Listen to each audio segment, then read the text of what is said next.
Boa noite, irmãos e irmãs, que a graça e a paz do Senhor Jesus seja com todos.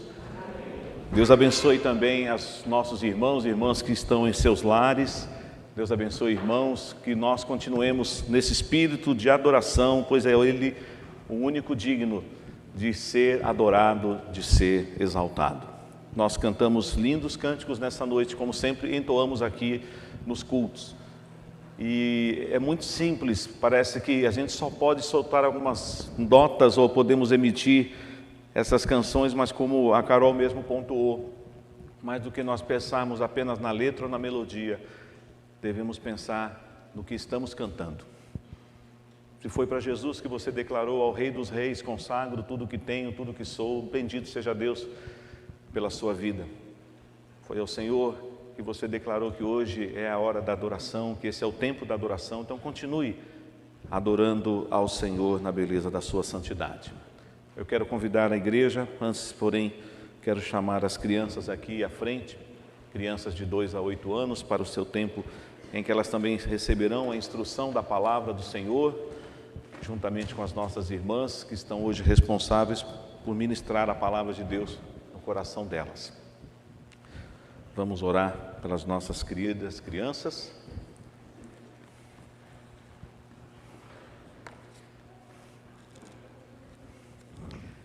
Amém. Vamos. Todo mundo bem agasalhadinho aí, mas todo mundo firme aí, graças ao Senhor. Vamos orar? Maravilhoso Deus, quero entregar nas Tuas mãos os pequeninos dessa igreja. Não só essas crianças que estão aqui representando as demais crianças da igreja, aqueles que estão no colo de suas mães, de seus pais, crianças que não estão hoje aqui na igreja, mas que pertencem ao Teu rebanho aqui do Verônia também. Que elas sejam edificadas com o ensino que elas receberão nesta noite, através das Tuas servas que ministrarão a Tua palavra, Deus. Que essas queridas crianças continuem sendo guardadas e amparadas por Ti, e juntamente com elas a sua casa, seus pais e seus irmãos. Pedimos por nós também que permaneceremos aqui para recebermos também a instrução da Tua palavra. Fala ao nosso coração, ilumina-nos com Teu Santo Espírito, bem como os nossos irmãos e irmãs que estão em seus lares. Neste momento nós oramos em nome de Jesus. Amém. Deus abençoe, crianças. Para nós que permaneceremos aqui, quero convidar os irmãos e irmãs para que abram a palavra do Senhor no primeiro livro das Crônicas, capítulo 29. Primeiro Crônicas, capítulo 29, e nós faremos a leitura dos versículos 1 até o versículo de número 14. Primeiro Crônicas 29, de 1 a 14, eu convido a igreja para que faça essa leitura em conjunto, meditando já em cada palavra, em cada versículo que leremos agora na palavra do Senhor. Leiamos, igreja. Disse mais o rei Davi a toda a congregação: Salomão, meu filho, o único a quem Deus escolheu, é ainda moço e inexperiente, e esta obra é grande, porque o palácio não é para homens, mas para o Senhor Deus. Eu, pois, com todas as minhas forças, já preparei para a casa de meu Deus, ouro para as obras de ouro, prata para as de prata, bronze para as de bronze, ferro para as de ferro e madeira para as de madeira, pedras de ônix, pedras de engastes, pedras de várias cores, de mosaicos e toda sorte de pedras preciosas e mármore, e tudo em abundância. E ainda, porque amo a casa de meu Deus, o ouro e a prata particulares que eu tenho, dou para a casa de meu Deus, afora tudo quanto preparei para o santuário: 3.000 talentos de ouro, do ouro de Ofir, e 7.000 talentos de prata purificada, para cobrir as paredes das casas, ouro para os objetos de ouro, e prata para os de prata, e para toda a obra da mão dos artífices, Quem, pois, está disposto hoje a trazer ofertas liberalmente ao Senhor? Então, os chefes das famílias, os príncipes das tribos de Israel, os capitães de 1000 e os de 100, e até os intendentes sobre as empresas do rei, voluntariamente contribuíram e deram para o serviço da casa de Deus 5.000 talentos de ouro, 10.000 daricos, 10.000 talentos de prata, 18.000 talentos de bronze e 100.000 talentos de ferro. Os que possuíam pedras preciosas as trouxeram para o tesouro da casa do Senhor, a cargo de Jeiel, o gersonita. O povo se alegrou com tudo o que se fez voluntariamente, porque de coração íntegro deram eles liberalmente ao Senhor. Também o rei Davi se alegrou com grande júbilo, pelo que Davi louvou ao Senhor perante a congregação toda e disse: Bendito és tu, Senhor, Deus de Israel, nosso Pai, de eternidade a eternidade. Teu, Senhor, é o poder, a grandeza, a honra, a vitória e a majestade, porque teu é tudo quanto há nos céus e na terra. Teu, Senhor, é o reino, e tu te exaltastes por chefe sobre todos. Riquezas e glória vêm de ti. Tu dominas sobre tudo, na tua mão há força e poder. Contigo está o engrandecer e a tudo dar força. Agora, pois, ó nosso Deus, graças te damos e louvamos o teu glorioso nome, porque quem sou eu e quem é o meu povo para que pudéssemos dar voluntariamente estas coisas? Porque tudo vem de ti e das tuas mãos tu damos. Amém. Só esse finalzinho do verso 14, vamos falar mais uma vez? Porque tudo vem de ti e das tuas mãos tu damos. Por causa do falso evangelho que tem sido pregado por aí, muitas vezes as igrejas que pregam genuinamente a palavra de Deus têm medo de falar de dinheiro na igreja, de finanças na casa do Senhor. Mas eu já inicio esta mensagem nessa noite dizendo que não é pecado falar de dinheiro na igreja. Será pecado quando o pregador, aquele que estiver conduzindo a mensagem, torcer a palavra de Deus e dizer coisas que a palavra jamais ensinou acerca de uma vida em que eu e você podemos contribuir na obra do Senhor financeiramente falando. Há uma doutrina que nós praticamos e ensinamos na igreja, que é a doutrina da mordomia cristã. O Senhor Deus, quando criou o homem conforme a sua imagem e semelhança, depois de ter criado todas as coisas, o Senhor edifica, constrói um jardim, coloca um homem nesse jardim e diz que o homem deveria guardar e cultivar o jardim. Ali nós temos então, como se fosse de forma embrionária, a doutrina, a teologia da mordomia cristã. Todos nós somos mordomos de Deus. Talvez hoje uma palavra mais atualizada, mais contextualizada, não seja mais a palavra mordomo, porque daí você lembra daqueles filmes antigos, né? Que o mordomo trabalhava na casa. E qual era a função de um mordomo? Ele cuidava de tudo na casa, mas ele não era o dono de nada. Ele trabalhava para zelar por alguma coisa que não lhe pertencia. De certa forma, nós somos mordomos do quê? De tudo que Deus criou, de tudo que Deus colocou em nossas mãos. Mas a palavra que eu quero colocar no lugar de mordomo hoje é gestores. Nós somos gestores. De tudo que Deus criou, Ele colocou nas mãos do homem. A questão é, estamos executando bem esse trabalho? Temos cuidado do jardim de Deus? Temos administrado corretamente tudo aquilo que Deus colocou em nossas mãos, a começar da vida que Ele nos deu? Porque o Senhor é quem dá a vida e a tira. O Senhor te agraciou com riquezas, o Senhor te agraciou com bens materiais, o Senhor te agraciou talvez com capacidade de estudar, e dons e talentos e habilidades, e você tem acumulado bens na terra. Só precisamos lembrar de um detalhe.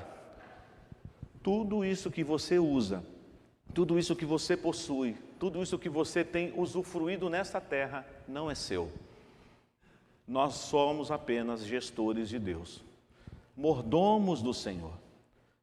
E se você não estiver corretamente administrando as coisas que Deus tem lhe dado, nós prestaremos conta diante disso também. Nós viemos, quando nascemos, sem trazer nada para este mundo. E conforme a palavra de Deus ensina, e Jó mesmo fez essa afirmação, dizendo: nu eu saí do ventre da minha mãe, e nu eu voltarei. Se bem que existem pessoas por aí, e algumas culturas no mundo, que se possível fosse, gostariam de ser enterradas com seus próprios tesouros. Os faraós que o digam. Os faraós eram embalsamados, preparados, e aquelas pirâmides têm lá os seus tesouros, pensando: eu vou levar tudo comigo, mas leva do engano. Aqui na nossa terra, no Ocidente, se você for enterrado com seus tesouros, o ladrão vai lá e vai desenterrar o seu caixão e vai levar os seus tesouros.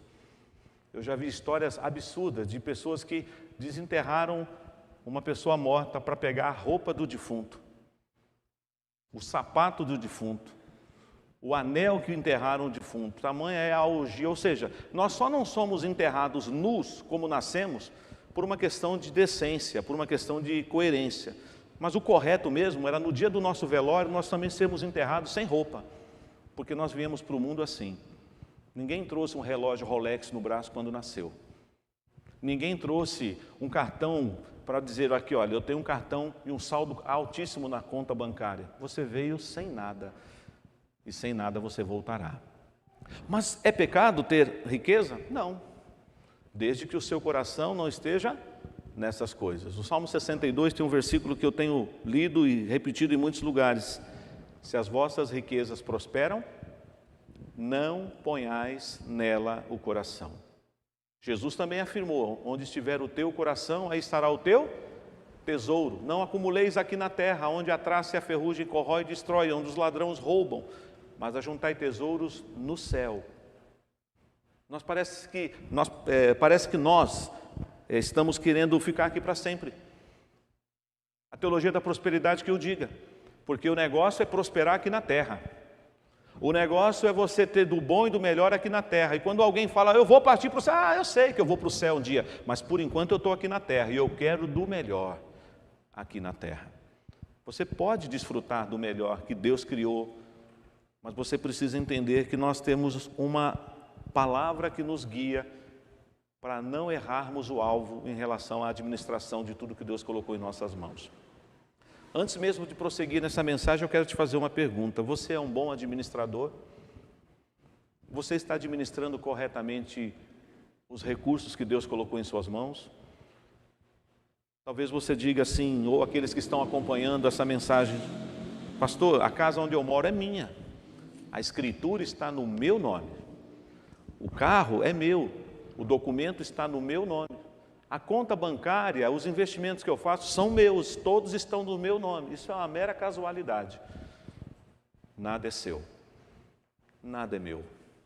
Tudo é de Deus. Tudo vem das tuas mãos e das tuas mãos tu damos. Há uma mensagem ali, e eu sempre gosto de ver aquele cartaz. Talvez você já passou ali e já até decorou aquela frase. Aquele cartaz foi produzido pela Igreja Presbiteriana do Brasil há muitos anos atrás. Aquele menino ali que está aparecendo naquele cartaz, ele já deve ser um homem casado. É antiga aquela foto ali. E ali diz assim: tudo vem de Deus. 10% eu devolvo, 90% fica comigo. E tem gente grande que não entende isso. Não é só os 10% quando você consagra ao Senhor que pertence ao Senhor. Os 90% que fica nas suas mãos é dele também. Portanto, o Senhor requer dos seus filhos sabedoria para administrar. E por que nós vamos falar sobre esse tema hoje à luz do texto que acabamos de ler? Porque Davi, o homem segundo o coração de Deus, que tem outras histórias tristes registradas na Bíblia, aqui eu diria que ele tirou 10. Ele é um exemplo para nós de alguém que praticou corretamente o exercício da mordomia cristã. Ele era rei. Davi tinha um sonho. Davi queria edificar uma casa para o Senhor. Ele ficava incomodado, ele falava assim: eu moro numa casa de cedro, uma casa de madeira, e o meu Senhor, a Arca da Aliança, está numa tenda, num tabernáculo. Eu quero edificar uma casa para o Senhor. E ele compartilhou isso com o profeta Natã. E o profeta Natã, quando ouviu essa palavra do rei Davi, disse: vai nessa força, o Senhor é contigo, pode construir. Mas naquele mesmo dia, por que não dizer momentos depois, Deus fala pelo profeta Natã assim: volta lá e diga para Davi que ele não vai construir uma casa para mim, mas o descendente dele, aquele que eu vou constituir rei no seu lugar, esse edificará. Nós sabemos que a história desse rei é o rei Salomão.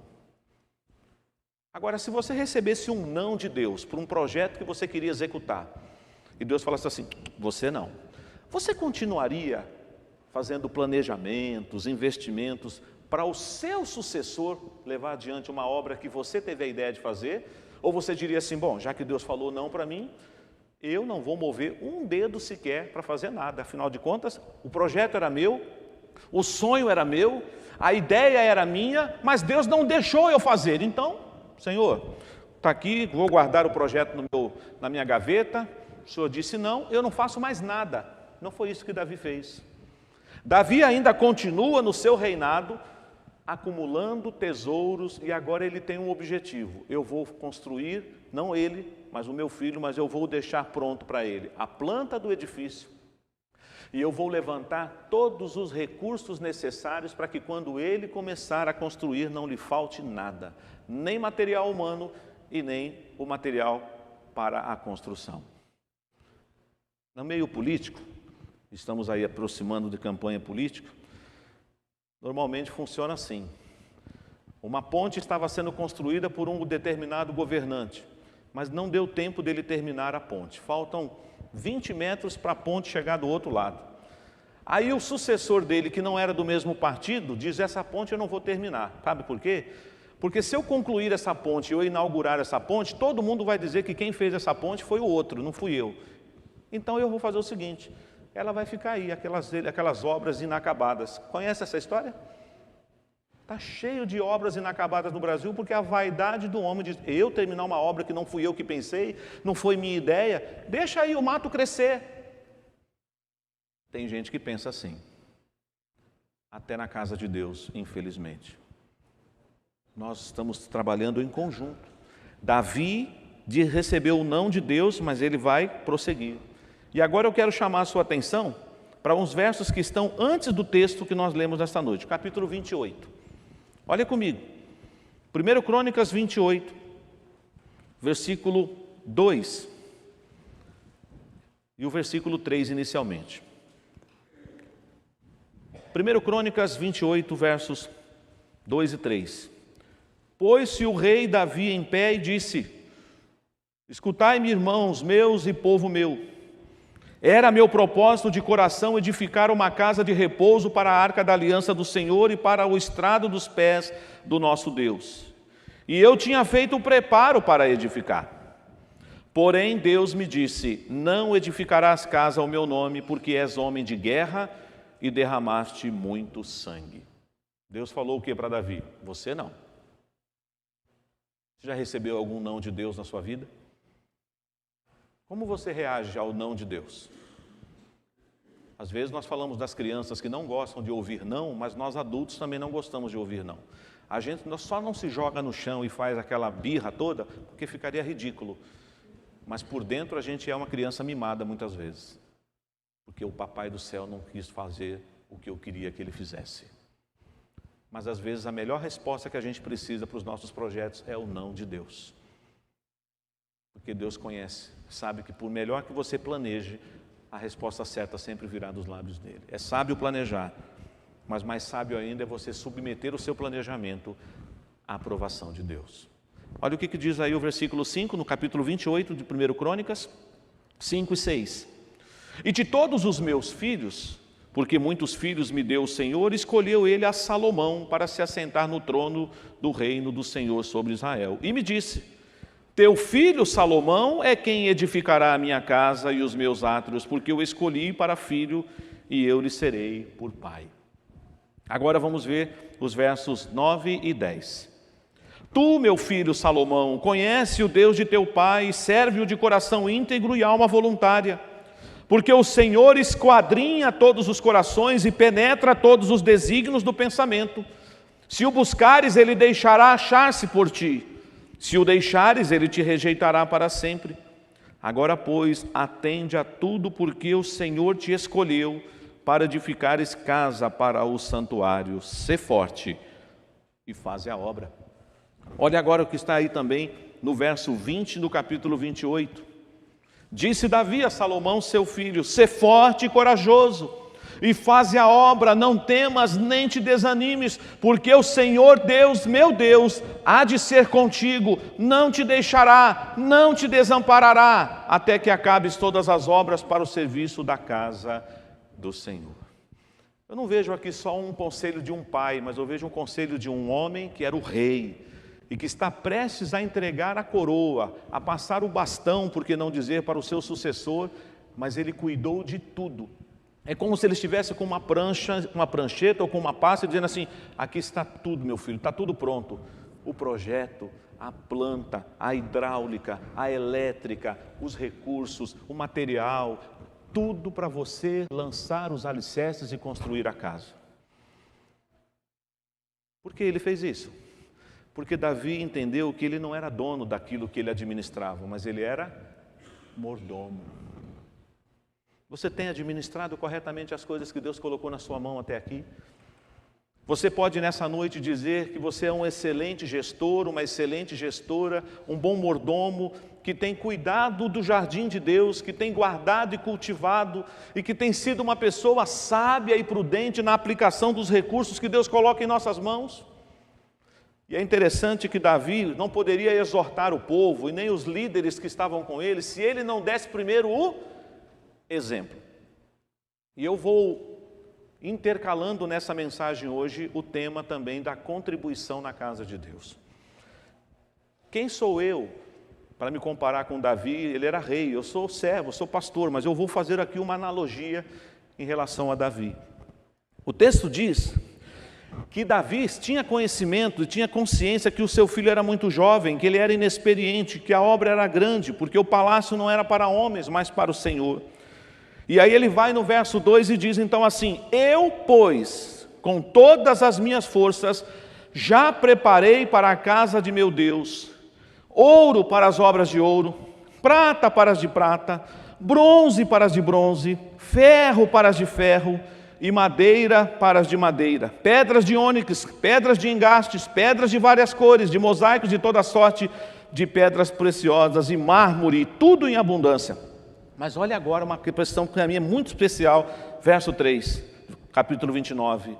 E ainda, porque eu amo a casa do meu Deus. Agora o rei está falando de uma decisão que ele tomou. Ele não bastasse ter administrado os últimos anos do seu reinado, ter feito economias no seu reinado, ter feito investimento para uma conta específica para a construção do templo, agora ele vai abrir o coração dele em relação ao desejo que está no coração dele. Ele diz assim: e ainda porque eu amo a casa do meu Deus, o ouro e a prata particulares que eu tenho, eu dou para o meu Deus. O que isso significa, irmãos? Que tudo que Davi acumulou até aquele dia, do seu tesouro particular, agora ele está fazendo o quê? Ele está entregando tudo nas mãos do Senhor. E aqui eu vou abrir um parênteses e fechar rapidinho. O falso evangelho por aí anda mercadejando a palavra de Deus e fazendo provocações e chantagem com as pessoas, dizendo que as pessoas têm que fazer voto com Deus, que as pessoas têm que deixar tudo no altar de Deus, que as pessoas têm que fazer loucuras. E eu já vi gente, inclusive, dando cheque sem fundo na igreja, porque o pastor mandou dar pela fé, que o cheque não ia voltar, mas o cheque voltou sem fundo. Nós não estamos pregando esse evangelho aqui, e nós não estamos ensinando você aqui a deixar tudo aqui e falar assim: dá para o irmão me emprestar R$5 porque eu não tenho dinheiro para pegar o ônibus. E o senhor falou que era para deixar tudo no altar, eu deixei tudo, agora eu não tenho dinheiro nem para ir embora. É isso que anda acontecendo por aí. Não é isso que Deus está querendo te ensinar. Mas o princípio é coração disposto a dar tudo para o Senhor. Como foi cantado aqui: ao Rei dos Reis consagro tudo o que tenho, tudo o que sou. Eu estou com uma outra Bíblia aqui, que é a conhecida agora como a Nova Versão Transformadora, E eu vou ler o mesmo trecho que eu acabei de ler agora, porque ele traduz para nós, numa linguagem para nós, esses termos aqui, que muitas vezes fogem um pouco à maneira. Por exemplo, 3.000 talentos de ouro. O que é isso? Então nós vamos ver agora, vocês não vão ter a projeção do texto, porque o texto é diferente, mas acompanhe, numa linguagem mais próxima da nossa compreensão. E agora, por causa da minha alegria, com a construção do templo do meu Deus, entrego todos os meus tesouros pessoais, ouro e prata, para ajudar na construção, além de todos os materiais que juntei para o templo. Ofereço 105 toneladas de ouro de Ofir. Ficou mais forte, não ficou? 105 toneladas de ouro, é pouco? Ele vai dizer mais. 245 toneladas de prata refinada para revestir as paredes das construções. E para os outros trabalhos em ouro e prata a serem feitos pelos artesãos. Quem seguirá o meu exemplo e entregará hoje ofertas ao Senhor? E eu falo isso com temor e tremor agora, como seu pastor.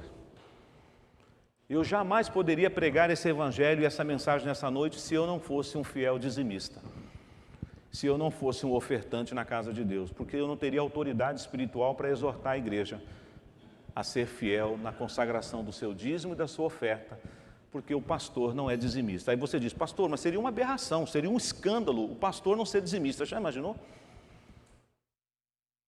Um pastor que não devolve os 10% para o Senhor. Portanto, Davi tem toda a autoridade para fazer o que ele está fazendo aqui, porque ele está dando o exemplo. Ele não tem mão remissa, a mão dele está aberta, ele tem alegria em obedecer, ele tem generosidade em contribuir, e ele faz isso com liberalidade. Portanto, o que ele fará na sequência, ao dar essa exortação, quem, pois, está disposto hoje? E eu gosto muito da expressão como está aqui, no texto um pouco diferente do texto da Revista Atualizada. Ele diz assim, quem seguirá o meu exemplo? E aí vem na sequência uma coisa. Quem foram os primeiros, depois de Davi, que contribuíram para a construção do templo nesse texto aqui, irmãos? Os líderes. Vamos ver aí? Eu vou ler na outra versão aqui ainda, tá?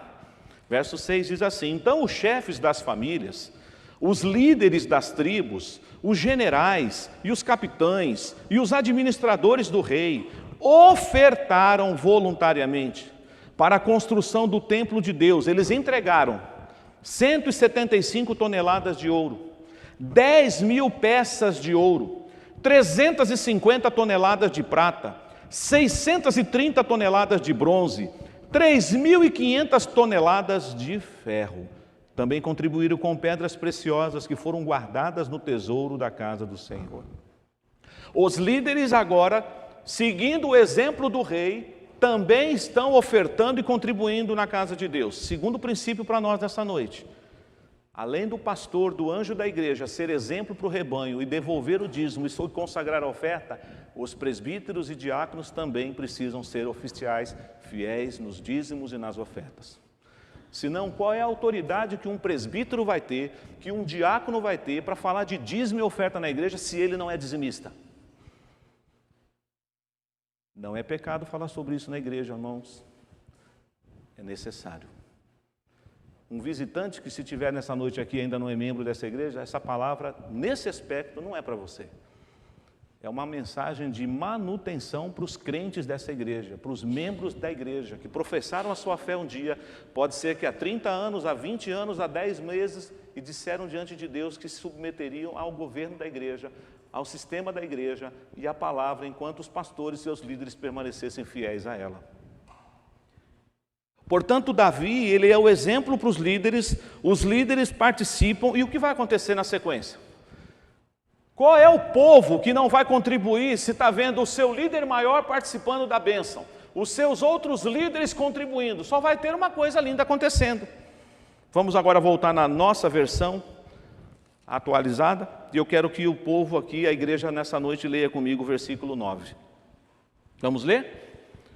O povo se alegrou com tudo que se fez voluntariamente, porque de coração íntegro deram eles liberalmente ao Senhor. Também o rei Davi se alegrou com grande júbilo. Vamos ler novamente agora, gente. Enche o peito aí, vamos ler com força. Vamos lá?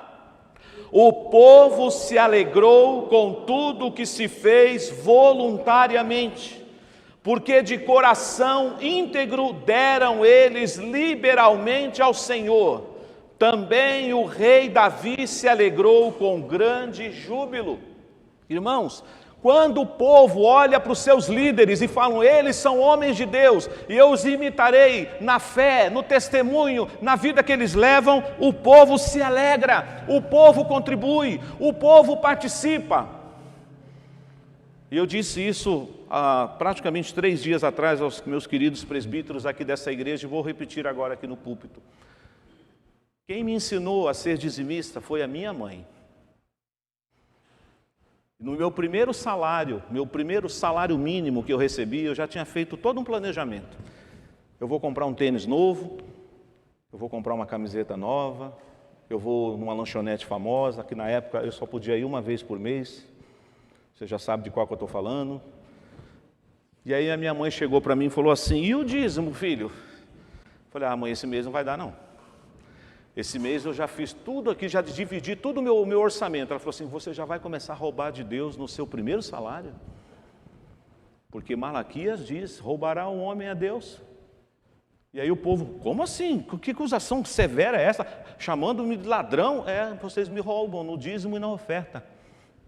A palavra de Deus diz que nós devemos honrar o Senhor com as primícias. E aí tem gente que fala assim, pastor, eu sou debaixo da graça, eu não estou mais debaixo da lei.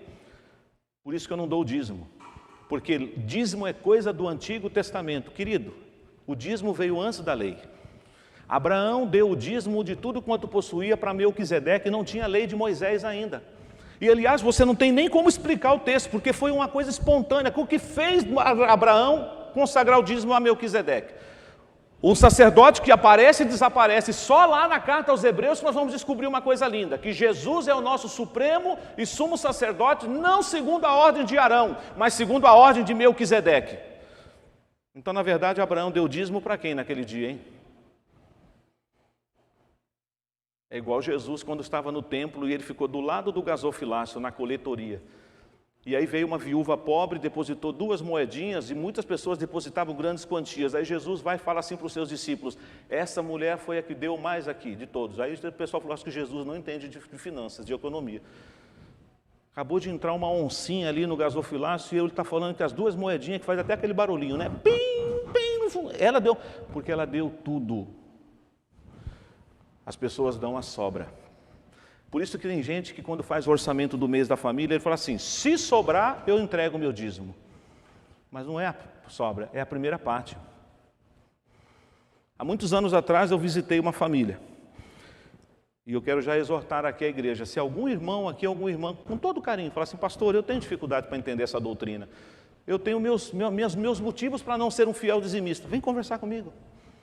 Eu não vou brigar com você, eu vou orar com você. Nós vamos para a palavra, vamos ler. E eu lembro que eu visitando esse casal que falou na porta da igreja comigo, pastor, eu amo essa igreja, tenho uma alegria de ser membro aqui, mas tem uma coisa que não desce, é quando o senhor fala de dízimo.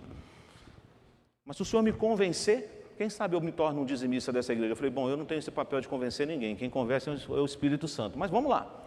E eu fui visitar esse casal, li vários textos com ele, do Antigo Testamento. E até quem acha que no Novo Testamento não tem assunto de dízimo, não tem na mesma proporção do Antigo, mas tem. Jesus censura os fariseus que davam dízimo da hortelã, do endro, do cominho, mas eles não praticavam ação social e justiça. O Senhor falou assim, vocês devem praticar essas coisas sem omitir as outras. As outras quais? O dízimo. Não há nenhum problema em a igreja ocidental, a nossa igreja, ter criado um parâmetro e usou o critério do Antigo Testamento, que é 10%. Mas você pode dar mais se você quiser. Só precisamos entender o princípio. Quando terminei de fazer o estudo com aquele casal, o marido disse assim para mim, o senhor ainda não me convenceu, reverendo. Quem sabe numa próxima? Eu falei, tá bom, filho. Não sou eu que vou te convencer, é o Espírito Santo. E já estava me encaminhando para ir embora, e vocês já sabem que pastor, quando faz visita, sempre a família quer oferecer alguma coisa para o pastor, né? E aí a esposa do querido irmão falou assim: peraí, pastor, eu fiz uma tortinha para o senhor. E ela tinha 2 crianças pequenas. E as crianças já estavam pulando: mãe, eu quero a torta, eu quero a torta, eu quero a torta. E aí ela colocou a torta na mesa, colocou os pratinhos e ela me serviu primeiro. E eu ainda falei: irmã, serva as crianças. Não, o senhor é convidado, o senhor é visita. Na hora o Senhor falou assim: pergunta para ela, por que ela me deu o primeiro pedaço da torta? Falei: irmã, posso fazer uma pergunta? Por que você está me dando o primeiro pedaço da torta? Porque o senhor é o nosso pastor, porque o senhor é hóspede, porque o senhor é uma pessoa especial, porque nós estamos muito felizes que o senhor está na nossa casa, a gente nunca imaginaria que o senhor viria na nossa casa, porque a nossa casa é pequena. E começou a falar um monte de coisa: porque por isso o senhor merece o primeiro pedaço. Aí eu cheguei para ela e falei assim: e Deus não merece as primícias da sua renda por tudo que Ele é na sua vida? E o marido deu um grito na cozinha: eu entendi, eu serei dizimista a partir de hoje. Você, quando for consagrar o seu dízimo aqui na igreja, não venha murmurando: vai fazer falta, vou ter que deixar de pagar uma conta. Não faça isso, meu irmão, mas vem com alegria, vem dizendo: obrigado, Senhor, porque eu sei que o meu salário é pouco, mas eu não vou roubar de Ti, o Senhor vai cuidar da minha casa, o Senhor vai cuidar da minha família. Mas não faça da prática do dízimo uma mercadoria, como se fosse moeda de troca, uma barganha, porque não é. Nós precisamos entender que é uma graça, nós devemos obedecer a palavra, mas devemos fazer com alegria. Então eu vou aqui falar 3 palavras agora que você deve gravar para dízimo e oferta. Em relação ao dízimo: obediência e gratidão. Devolva o dízimo ao Senhor porque é a obediência que você tem que ter, mas faça isso com gratidão. Em relação às ofertas: alegria e generosidade. Ninguém dê com tristeza, mas contribua conforme estiver proposto no coração. Cuidado para não misturar as coisas. Dízimo é dízimo, oferta é oferta. Tem gente querendo enganar Deus, dando uma ofertinha no lugar do dízimo. Tesoureiro não é onisciente, onipresente. Ele não vai fazer uma busca na sua conta para descobrir sua renda, e nem deve. Esse não é papel nem do pastor, nem dos presbíteros. Mas a igreja precisa ser fiel. Louvado seja Deus pelos dizimistas dessa igreja, mas ainda temos que continuar orando por um percentual que não é. Para essa igreja continuar crescendo, para essa igreja continuar se expandindo para a glória do nosso Deus. Depois de tudo isso, do povo ter entendido o exemplo de Davi, dos líderes também se tornarem exemplos para o povo, e o povo se alegra, Davi vai orar. Davi faz uma linda oração, que está aqui do versículo 10 até o versículo 14. Mas em vez de ler novamente, eu vou cantar o verso 11 até o versículo 13. Alguns irmãos aqui conhecem. Fique à vontade. Louve a Deus comigo. Tua, Senhor, é a grandeza e o poder, a honra, a vitória e a majestade,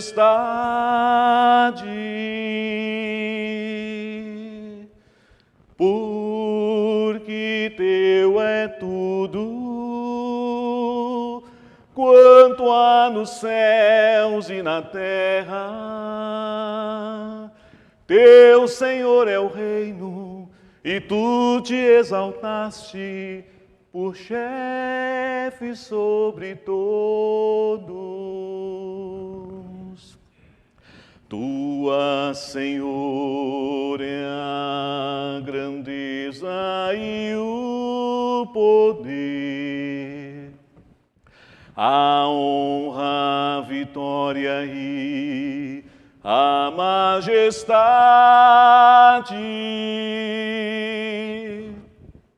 porque teu é tudo, quanto há nos céus e na terra. Teu, Senhor, é o reino, e tu te exaltaste por chefe sobre todos.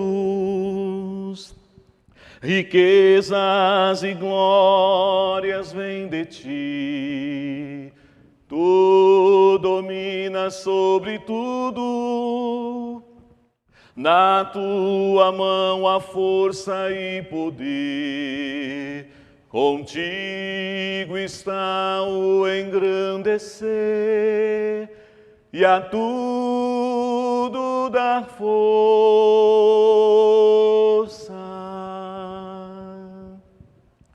Agora, pois, ó nosso Deus, graças te damos e louvamos o teu glorioso nome. Graças te damos e louvamos o teu glorioso nome.